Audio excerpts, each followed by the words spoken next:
మార్కెట్లో ఇన్వెస్ట్ చేసి మీ డబ్బులు డబుల్ చేసుకోవాలనుకుంటున్నారా? విజయవాడలో జరిగే సుందరరామిరెడ్డి గారి లైవ్ సెమినార్ కి అటెండ్ అవ్వండి. Welcome to Suman TV. నేను మీ సుమన్ టీవీ నాగ్. సైఫ్ అలీ ఖాన్ బాలీవుడ్ స్టార్. ఆయనకు సంబంధించినటువంటి న్యూస్ కనుక మనం చూస్తే రకరకాల కథనాలు వినిపిస్తూ ఉంది. అండ్ ఆస్తి గొడవల, లేదనంటే ఇంట్లోనే గొడవ జరిగిందా, లేదా పోలీసులు చెప్పినటువంటి కథనాల ప్రకారం కనుక మనం చూస్తే ఏది నిజం అంటే పట్టుకున్నది ఒక అతన్ని అండ్ చూపించింది ఒక అతన్ని, ద సేమ్ టైం అక్కడ పని మనిషి చెప్పినటువంటి మాటలు ఎఫ్ఐఆర్ని బట్టి కనుక మనం చూస్తే చెప్పినటువంటి మాటలు ఇంకోలా ఉంటూ ఉన్నాయి. అండ్ ఎప్పుడైతే సైఫ్ బయటికి రావటం జరిగిందో అక్కడి నుంచి కూడా కొన్ని రకరకాల కథనాలు అయితే రావటం జరుగుతుంది. అంటే ఆ కత్తిపోట్లు నిజమా అబద్ధమా అనేటువంటి దాని మీద కూడా రకరకాల కథనాలు ఉన్నాయి. వీటికి సంబంధించినటువంటి పూర్తి అప్డేట్స్ ఏంటి అనేది ఈరోజు మనతో పాటు హైకోర్టు అడ్వకేట్ అలఘర్ రవీంద్రనాథ్ గారు ఉన్నారు. అది వారి మాట్లాడినట్టు తెలుసుకుందాం. Hello sir. హాయ్ అండి నాగరాజ్ గారు.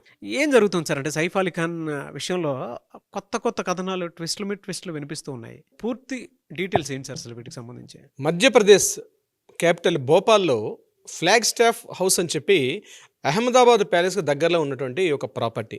యాక్చువల్గా ఈ ప్రాపర్టీ ఏంటంటే బెంగాల్ యొక్క నవాబగిరి ఉంది. అంటే దేశానికి స్వాతంత్రం వచ్చే పూర్వం నుంచి కూడా వీటిని పరిపాలించుకునేవారు అప్పటి నవాబులు. అదే సమయంలో ఆ నవాబు ప్యాలెస్, ఇప్పుడు నేను చెప్పినటువంటి ఈ ఫ్లాగ్ స్టాఫ్ హౌస్ ఏదైతే ఉందో ఇది కంప్లీట్గా సైఫ్ అలీ ఖాన్ గారిదే అని చెప్పి కన్ఫర్మేషన్ చేస్తూ చాలా వివాదాలు కోర్టులు అయితే ఉన్నాయి. దీని మీద మధ్యప్రదేశ్ ప్రభుత్వం కూడా కొన్ని ఉత్తర్వులు కూడా ఇవ్వడం జరిగింది. అట్ ద సేమ్ టైం అక్కడ మధ్యప్రదేశ్ ఉన్నటువంటి హైకోర్టులో కూడా దీని మీద కొన్ని విషయాలు ఉన్నాయి. దీనికి సంబంధించి కొన్ని విషయాలు నేను మీకు తెలియపరుస్తాను. 1968లో ఎనిమా యాక్ట్ అని చెప్పి ఒక యాక్ట్ వచ్చింది మన ఇండియన్ గవర్నమెంట్ ప్రకారం. ఆ యాక్ట్ ప్రకారం ఏంటంటే ఎవరైనా సరే పాకిస్తాన్కి వలస వెళ్ళిపోతే వాళ్ళ ప్రాపర్టీస్ అన్నీ కూడా పూర్తిగా ప్రభుత్వం జప్తు చేసుకునే హక్కు ఉంటుంది. యాక్చువల్గా అది 1968లో వచ్చారు. 2018లో నవాబ్ అలీ ఖాన్ యొక్క కుమార్తెలు ఇద్దరు, అందులో పెద్ద అమ్మాయి పేరు అబీద, రెండో అమ్మాయి పేరు సజీద్ అలీ ఖాన్. ఈ అబీద ఏం చేశారంటే 2015లో ఈ అమ్మాయి ఇండియాలో నుండి ప్రాపర్టీ విడిచిపెట్టి ఆమె పాకిస్తాన్ వెళ్ళిపోయారు. అబీద యొక్క సిస్టర్ ఎవరైతే ఉన్నారో ఆవిడ పేరు సాజిద్ అలీ ఖాన్. ఆవిడ స్వయాన మన్సూర్ అలీ ఖాన్ పటౌడీ యొక్క సిస్టర్. సో మన్సూర్ అలీ ఖాన్ పటౌడీ గారు 2011లో చనిపోయిన తర్వాత ఈ ప్రాపర్టీకి వారసత్వ సంపదగా, అంటే వారసత్వంగా వస్తున్న ప్రాపర్టీ ఇప్పుడు ఈరోజు వారసులు ఎవరంటే కేవలం సైఫ్ అలీ ఖాన్, అదేవిధంగా సారా అలీ ఖాన్, ఇబ్రహీం అలీ ఖాన్, జహంగీర్ అలీ ఖాన్, వీళ్ళకి మాత్రమే ఉంది. ముస్లిమ్స్ యొక్క చట్టాల ప్రకారం ఎలా ఉంటుందంటే ఈ నవాబ్ చట్టాలు, వాళ్ళ ఇంటర్నల్ చట్టాల ప్రకారం కేవలం నవాబు తర్వాత మళ్ళీ నవాబ్ ఎవరంటే కేవలం పురుషులకే మాత్రం ఉంటుంది తప్పించి స్త్రీలకు మాత్రం ఉండదు. సో మన్సూర్ అలీ ఖాన్ పటౌడీ గారు 2011లో చనిపోయిన తర్వాత ఈ ఎంటైర్ ప్రాపర్టీకి వారసుడిగా ఈరోజు సైఫ్ అలీ ఖాన్ గారు కూడా ఉన్నారు. అయితే సైఫ్ అలీ ఖాన్ గారు దీనికి ఎప్పుడైతే మన్సూర్ అలీ ఖాన్ పటౌడీ గారు చనిపోయారో 2011లో సైఫ్ అలీ ఖాన్ గారిని భోపాల్ తీసుకెళ్ళి అక్కడ తలపాగా ఉత్సవం చేస్తారంటే ఒక కింగ్ అనమాట, ఒక నవాబ్, భోపాల్ నవాబ్ అని చెప్పి 2011లో ఒక వేడుక కూడా చేశారు. ఆ వేడుకలో సైఫ్ అలీ ఖాన్ కూడా పాల్గొన్నారు. అయితే దీనికి సంబంధించి సజీద్ అలీ ఖాన్ తర్వాత వారసుడిగా సైఫ్ అలీ ఖాన్ ఏర్పాటు చేసుకున్న తర్వాత ఎనిమా యాక్ట్ ప్రకారం ఈ ప్రాపర్టీ పూర్తిగా మాదే అని చెప్తూ అక్కడ మధ్యప్రదేశ్ ప్రభుత్వం ఉత్తర్వులు జారీ చేసింది. ఉత్తర్వులు జారీ అంటే దీనికి ఇంకా ఎప్పుడైతే అబీద వెళ్ళిపోయారో ఈ ప్రాపర్టీ పూర్తిగా ప్రభుత్వానికి చెందుతుంది, ఇది వారసులు ఎవరు లేరని చెప్పి మధ్యప్రదేశ్ ప్రభుత్వం ఒక తీర్పు ఇవ్వడం జరిగింది. దీని మీద వాగ్వాదాలు జరిగినప్పుడు ఏం చేశారంటే వీళ్ళు కోర్టుకు వెళ్ళారు. దీనికి సంబంధించి సైఫ్ అలీ ఖాన్ గారికి నోటీసులు పంపించారు. అంటే మేము ఉన్నాం ఇక్కడ వారసులు అని చెప్పి 2011లో సైఫ్ అలీ ఖాన్ గారు చెప్పినప్పుడు దీనికి మీరు ప్రూవ్ చేసుకోమని చెప్పి మధ్యప్రదేశ్ భోపాల్ హైకోర్టు దీని మీద డిస్కషన్ జరుగుతున్నాయి. అప్పటి నుంచి ఇప్పుడు కూడా జరుగుతున్నాయి. అయితే వీళ్ళు అప్పటి నుంచి అఫిడవిట్స్ సబ్మిషన్ చేసి మేము కూడా ఉన్నాం అన్నటువంటి విషయాన్ని హైకోర్టు 3 సార్లు ఇప్పటికీ ఫైనల్ జడ్జిమెంట్ ఇవ్వడానికి ముందు పడినప్పుడు కూడా 2 సార్లు ఫెయిల్ అయ్యారు. చివరిగా రీసెంట్గా దీనికి సంబంధించి ఇవ్వమని చెప్పి, అంటే అల్టిమేట్ మీరు ఇస్తున్నారా, డివిజన్ బెంచ్ ముందు ఈయన ప్రజెంటేషన్ ఇవ్వాలి సైఫ్ అలీ ఖాన్ గారి యొక్క వారసు అందరూ కూడా. కానీ ఇప్పటి వరకు దీనికి సంబంధించి వీళ్ళు ముందుకు అడుగు వేయలేదు.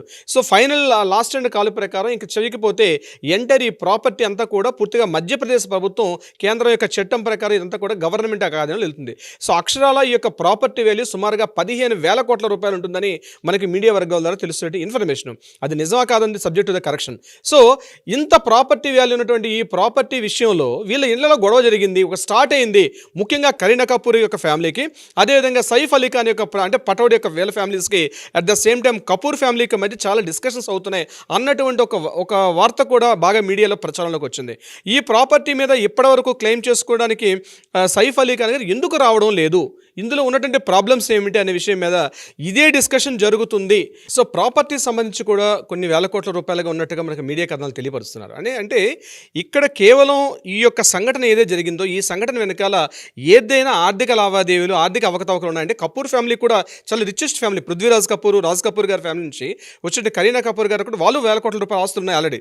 అవును, అదైతే నిజం. సో కపూర్ ఫ్యామిలీస్కి చాలా అలీ ఖాన్ అంటే సైఫ్ అలీ ఖాన్ గారి ఫ్యామిలీస్కి కూడా చాలా ప్రాపర్టీస్ ఉన్నాయి. దీని మీద షర్మిలా ఠాగూర్ గారు ఒక సందర్భంలో మాట్లాడుతుంటే ఇప్పుడు కాదు, ఒక 2 years బ్యాక్ ఈ ప్రాపర్టీస్ విషయంలో షర్మిలా ఠాగూర్ గారు అంటే ఆవిడ యాక్చువల్గా రవీంద్రనాథ్ ఠాగూర్ గారి యొక్క ఆవిడ మనవరాలు. అయితే కేవలం ఈ ఆస్తి కోసమే అప్పట్లో వెళ్ళిపోయారని చెప్పి చాలా వార్తలు కూడా అప్పట్లో జరిగింది. అంటే ఇంత నవాబు యొక్క భార్యగా వెళ్ళడానికి, ఆవిడ మన్సూర్ అలీ ఖాన్ పటౌడి గారికి భార్యగా వెళ్ళడానికి కూడా కారణం కేవలం ఆస్తి కారణం అని చెప్తూ, అదేవిధంగా కరీనా కపూర్ గారు కూడా సైఫ్ అలీ ఖాన్ గారికి మ్యారేజ్ చేసుకోవడం వెనకాల ఇదే రకంగా ఉంటుందని చెప్తూ కూడా మాట్లాడడం జరిగింది. ఇది కాకుండా ప్రధానంగా తన మొదటి భార్య అయినటువంటి అమృత సింగ్కి ఎవరైతే ఉన్నారో వాళ్ళకి పుట్టిన ఇద్దరు పిల్లలు, అదేవిధంగా ఇప్పుడున్నటువంటి కరీనా కపూర్ గారు పుట్టిన పిల్లల మధ్య కూడా కొంత ఆస్తి వివాదాలు ఉన్నట్టుగా కూడా తెలియపరుస్తున్నాయి మీడియా కథనాల ప్రకారం.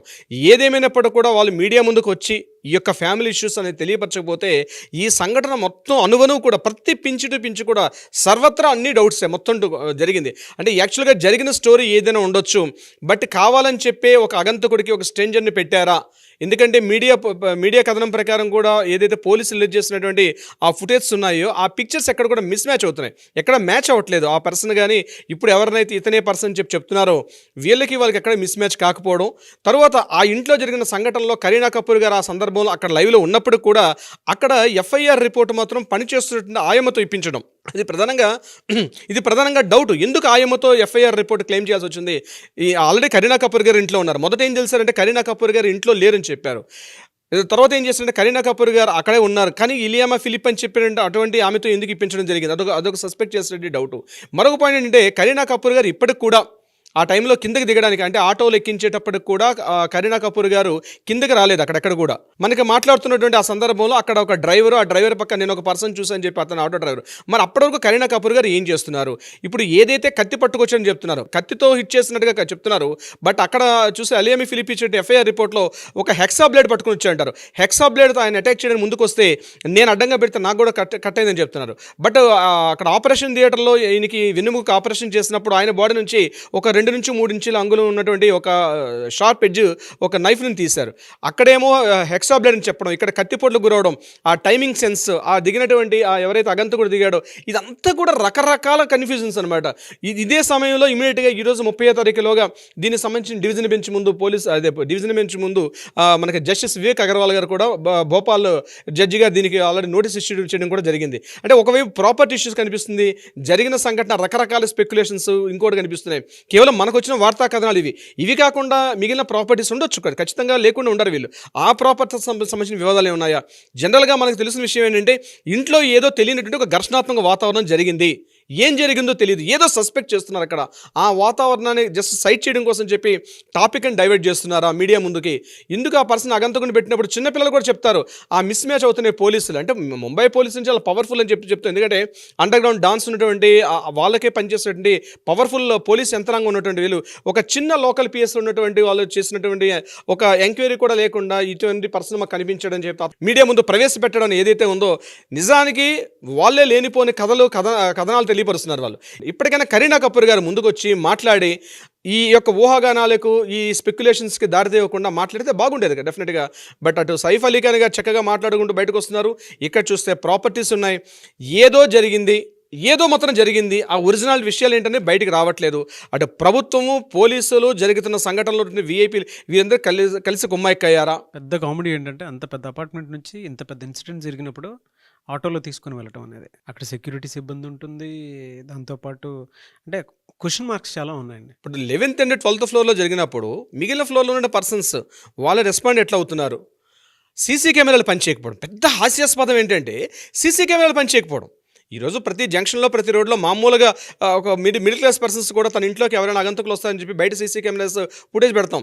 అట్లాంటిది ఇంత పవర్ఫుల్ సెలబ్రిటీ పర్సన్ ఇంటి బయట, ఇన్ని వేల కోట్ల రూపాయలకు అధినేత ఉన్నటువంటి ఈ పర్సన్ ఇంటి బయట ఒక్క సీసీ ఫుటేజ్ లేకపోవడం, దాని మీద పోలీసులు స్పందించకపోవడం, ఆ రిలీజ్ చేయకపోవడం అంటే ఏదో సంథింగ్, ఇది fishing, no doubt at all. ఇది కాకుండా ప్రత్యేకంగా నాగరాజ్ గారు ఈ సంఘటన జరిగిన తర్వాత ఇమీడియట్గా ఆ 11th ఫ్లోర్ నుంచి కిందకి దిగారు. అది లిఫ్ట్లో దిగారా లేకపోతే ఎవరైనా మామూలుగా స్టేర్ కేసు మీద దిగారా? ఒక లిఫ్ట్లో దిగి ఉంటే అసలు దాని తాలూకా ఫుటేజ్ కనిపిస్తాయి కదా లిఫ్ట్లో. అసలు లిఫ్ట్లో దిగుతున్న ఫుటేజ్ కనిపించాలి. ఆ లిఫ్ట్లో ఎవరెవరు ఉన్నారు?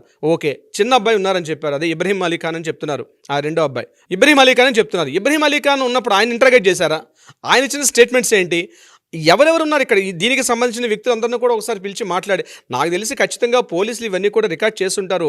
బట్ ఇవన్నీ కూడా హైడ్ చేస్తున్నారు మీడియా ముందు, ఇవన్నీ రిలీజ్ కాకుండా.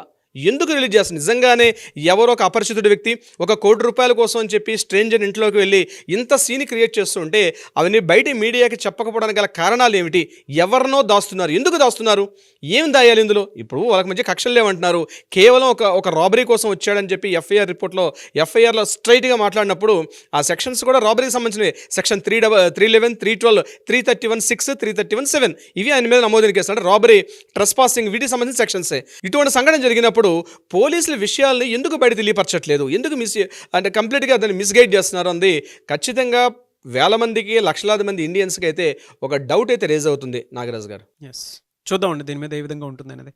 నేవే sir, thank you so much Ravindranath గారు. Thank you so much Nagaraj గారు.